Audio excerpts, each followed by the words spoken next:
आप हमारे भी लल्ला का नामकरण कर दो ना। पुत्री, ये क्या कह रही हो तुम? विनती कर रही हूँ, और मेरी जे आग्रह अस्वीकार मत ही करो। आप दोनों भाइयों का नामकरण एक साथ हो जाएगा।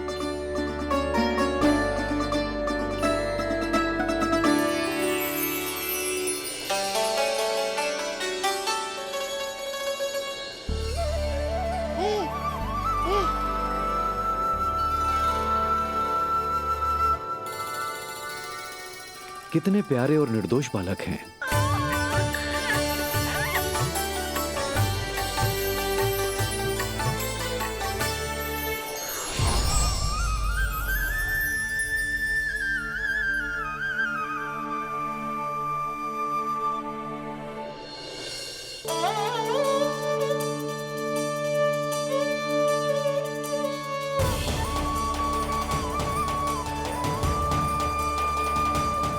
इन दोनों को देखकर गुरुदेव की आंखों में आंसू क्यों आ गए?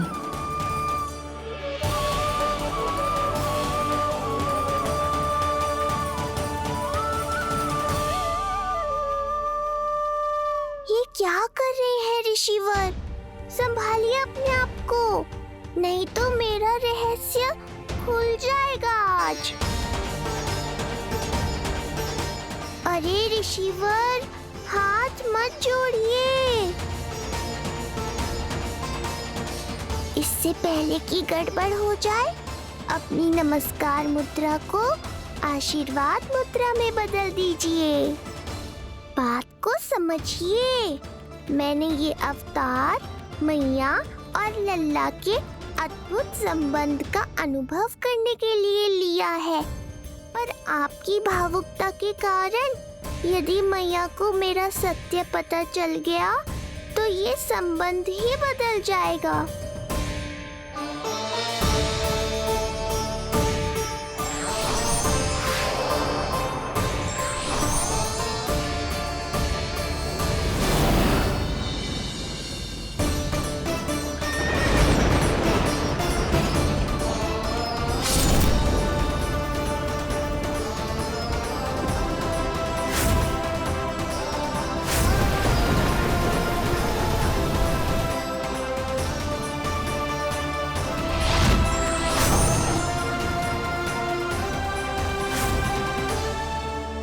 अब आप सब कुछ जान चुके हैं ऋषिवर, इसलिए अब मेरे सामने हाथ जोड़कर मेरे सत्य को उजागर मत कीजिए। अपने शिष्य वसुदेव के पुत्र के रूप में मुझे आशीर्वाद दीजिए।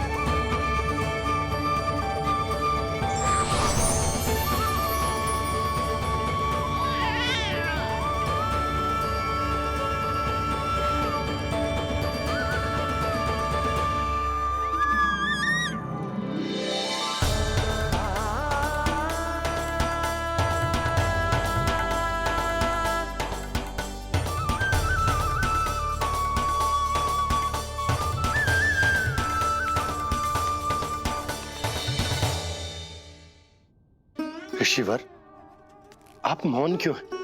और आपकी आंखों में आंसू? सब कुछ ठीक है ना? अब तो आप हमारे लल्ला का नामकरण करोगे ना? इन दोनों का नामकरण करना मेरा सौभाग्य होगा पुत्री।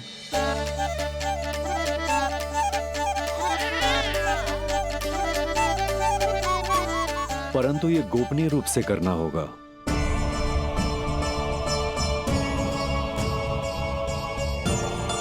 अवश्य ही स्वामी का आग्रह होगा, ताकि कंस की बुरी दृष्टि हमारे पुत्र पर ना पड़े। ये तो बहुत महान ऋषि हैं, इन्हें कंस के अत्याचारों के बारे में अवश्य पता होगा।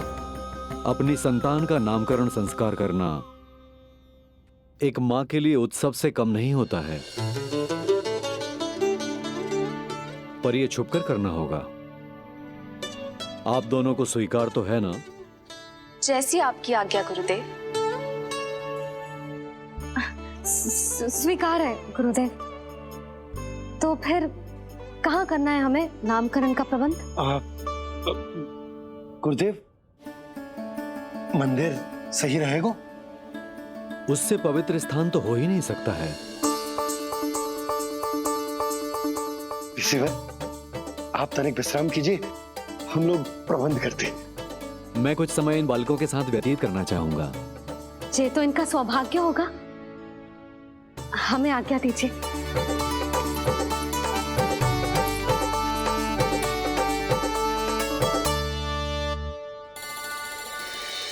प्रभु, स्वयं भगवान होकर भी आपको बंदी गृह में जन्म लेना पड़ा। अब अपनी मां को छोड़कर दूसरी मां के यहां पलना पड़ रहा है। जब से गोकुल आए हैं, छुप छुप कर रहना पड़ रहा है। इतनी नन्ही सी अवस्था में दुष्ट कंस के कितने ही आक्रमणों का सामना कर चुके हैं आप। और जिस उत्सव में सभी सप्तऋषियों और सभी देवी देवताओं को साक्षी बनकर आना चाहिए, उस नामकरण उत्सव को यहां एकांत में करना पड़ रहा है। क्यों प्रभु, इतने कष्टों को सहकर ये अवतार क्यों लिया है आपने? दुष्टों का नाश करने के लिए, धर्म की स्थापना करने के लिए और सबसे अधिक मैया की ममता का अनुभव करने के लिए। पर इसके लिए इतने कष्ट? मानव जीवन लिया है तो कष्ट तो उठाने ही पड़ेंगे ऋषिवर। मानव जीवन की आंच जला रही है, फिर भी आप मुस्कुरा रहे हैं प्रभु। ये कैसा अनोखा अवतार है? आंच में जलकर भी यदि मैं नहीं मुस्कुराऊंगा तो अपने भक्तों को क्या शिक्षा दूंगा मैं? आज एक कंस का प्रकोप है, भविष्य में सहस्रों कंस होंगे और आने वाले युगों में होंगे अनगिनत कंस। उस समय मेरे भक्तों को पता होना चाहिए कि अपने कष्टों को कैसे सहना है और धर्म के पथ पर अडिग कैसे रहना है।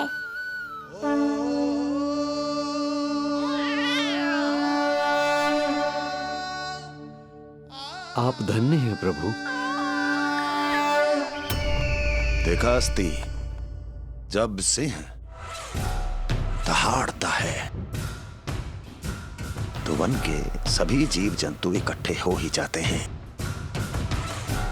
वो सब जो मेरा विश्वास पात्र होने का अधिकार और ये सिंहासन पाना चाहते हैं, सामने आए। बुद्धि के बिना बल अपंग होता है महाराज, और मेरे पास बुद्धि और बल दोनों हैं। आप केवल आदेश दीजिए किसका संहार करना है।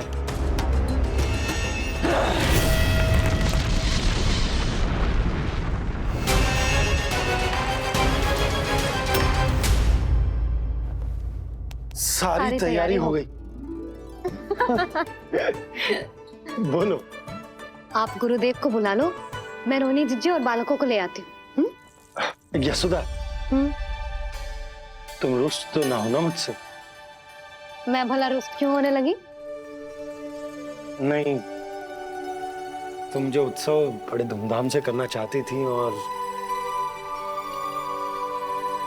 बहुत प्रसन्न हूँ मैं कि हमारे लल्ला का नामकरण स्वयं ऋषि गर्ग पूरे विधि विधान से कर रहे हैं। मैं समझ गई, उत्सव बड़ा हो या ना हो, प्रसन्नता बड़ी होनी चाहिए। अरे मैं तो इतनी उत्साहित हूँ कि दोनों भाइयों का नामकरण आज के शुभ मुहूर्त पे हो रहा है। तो इससे पहले जो बीत जाए, जाओ। आप ही बुला लो।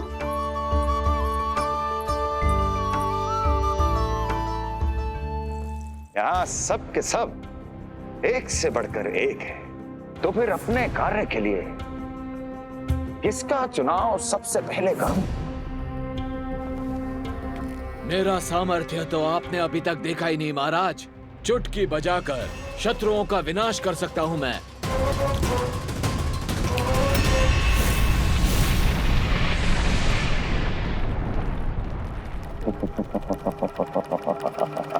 वाह! किंतु आपने तो बताया ही नहीं कि करना क्या है। वध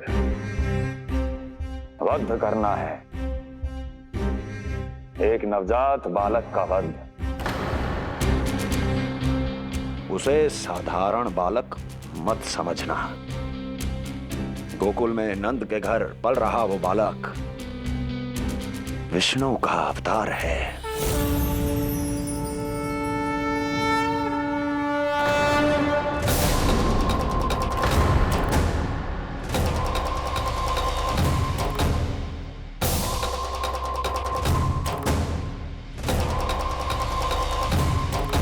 क्या हुआ?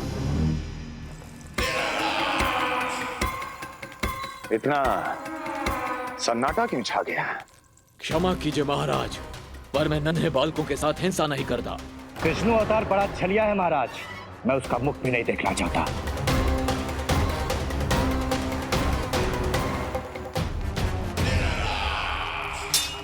जाने दो इन्हें।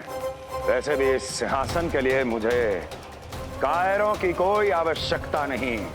जाने दो।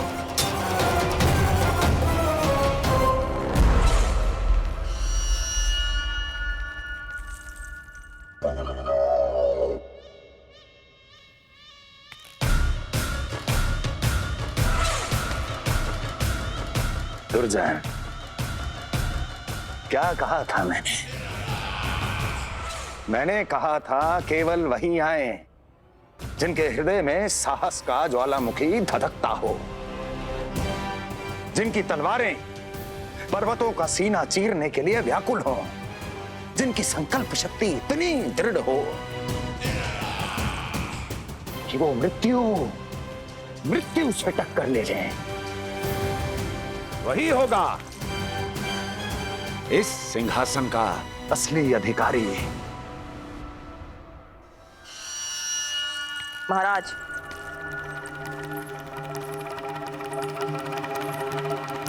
ना तो आपके दिए इस सम्मान का कोई मूल्य रह गया है और ना ही आपके भय का।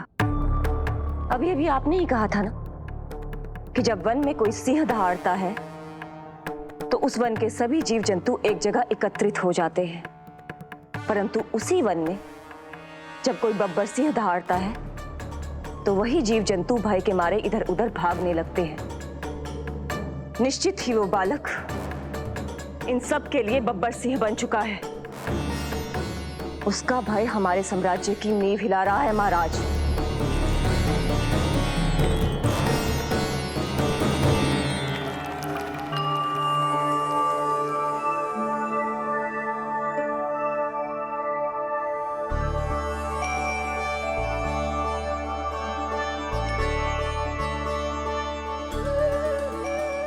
हे नारायण, मेरा मार्गदर्शन कीजिए। हे मां सरस्वती, मुझे आशीर्वाद दीजिए ताकि मैं दोनों बालकों के लिए सर्वोत्तम नामों का चुनाव कर पाऊं।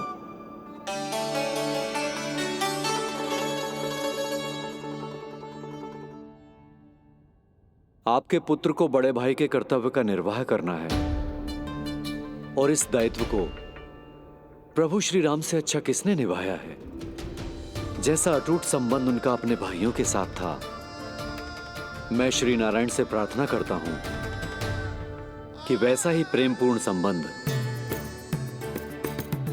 इसका भी अपने छोटे भाई के साथ हो।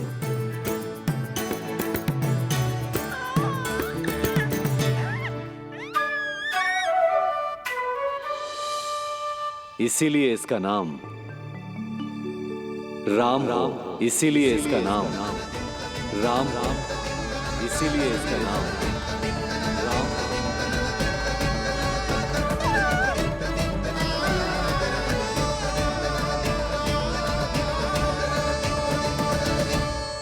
बड़े भाई में आदर्श, न्याय, संकल्प बल के साथ साथ शारीरिक बल भी होना चाहिए। मैं देख पा रहा हूं ये बालक इन सब बलों के लिए जाना जाएगा। इसलिए जो नाम इसके व्यक्तित्व के लिए सबसे उचित है वो है बलराम।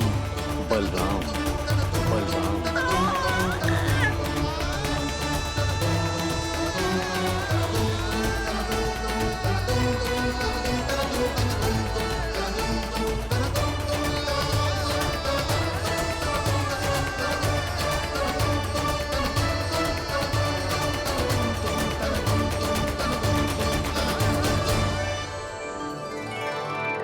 बलराम।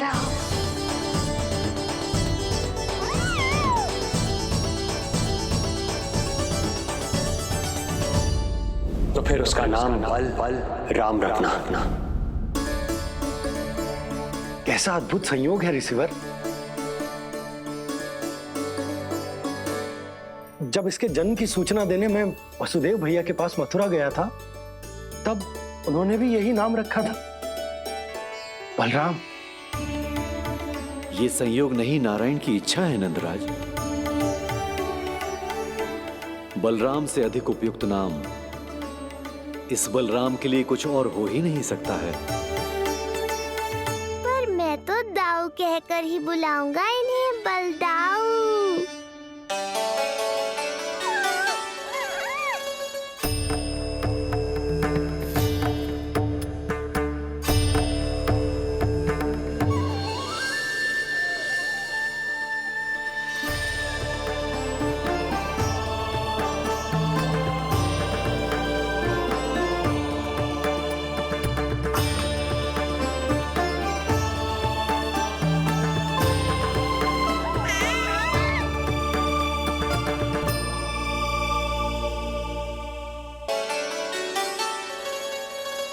सुना पुत्र, आज से तुम्हारा नाम होगा बलराम। बलराम बलराम।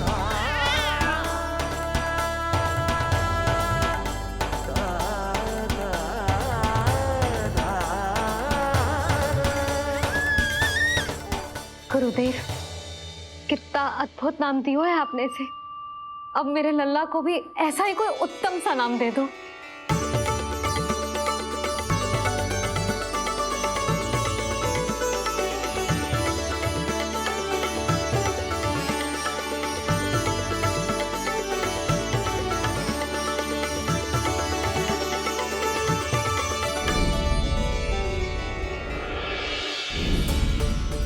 ये कठिन दायित्व आपने ही मुझे सौंपा है प्रभु। इसे निभाने की क्षमता भी आप ही दीजिए।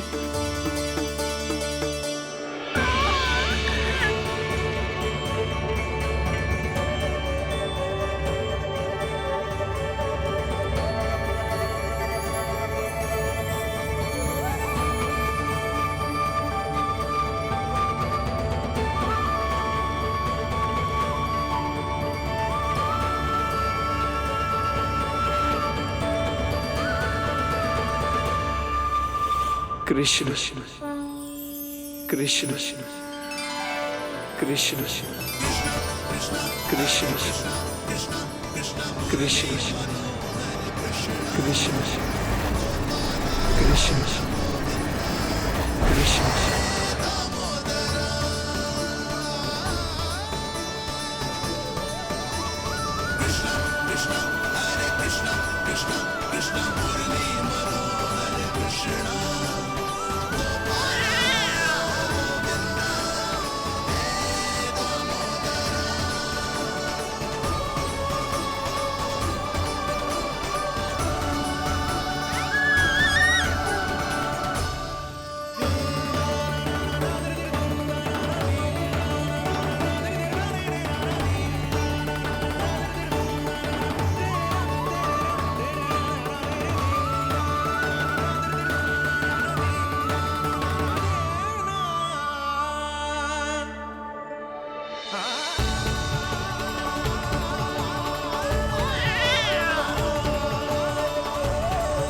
कृष्ण कोई साधारण शब्द नहीं है। ये अनेक विशेषताओं से भरा हुआ है।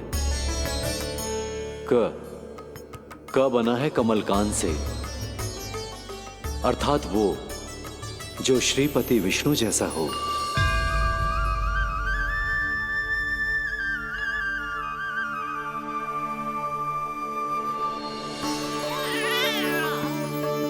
री की उत्पत्ति हुई है श्री राम से, अर्थात वो जो सबके हृदय में बस जाए।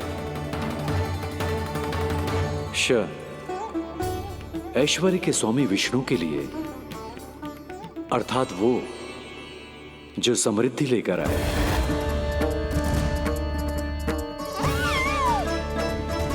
और ना है नरसिंह के लिए, अर्थात वो जो रक्षा करे। और अंत में आकार की मात्रा सूचक है अग्निदेव का, अर्थात वो जो स्वयं तप कर सबको पवित्र कर दे।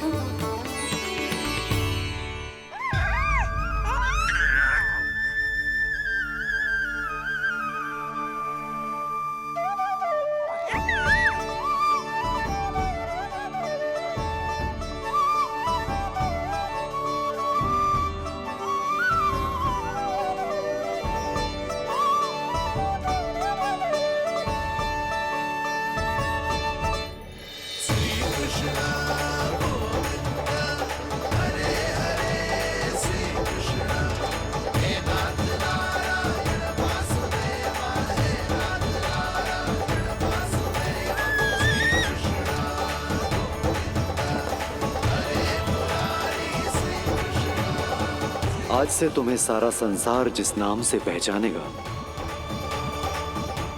वो नाम है कृष्ण। वो नाम है कृष्ण। वो नाम है कृष्ण। वो नाम है कृष्ण।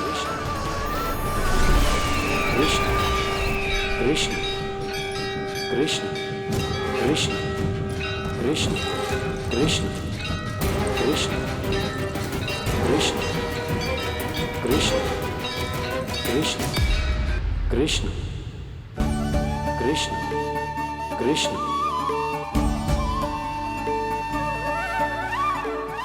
यशोमती मैया के नंद लाला, यशोमती मैया के नंद लाला। असुरी कार्य करने वालों के लिए कृष्ण नाम का अर्थ एक और भी होगा। वो घनी अंधेरी रात जिसमें इसने जन्म लिया। पर इससे जो प्रेम करते हैं उन सभी के लिए कृष्ण नाम का अर्थ होगा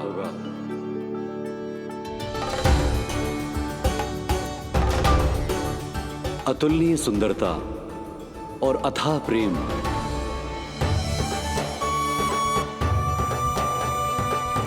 इन दोनों विशेषताओं का साक्षात स्वरूप होगा ये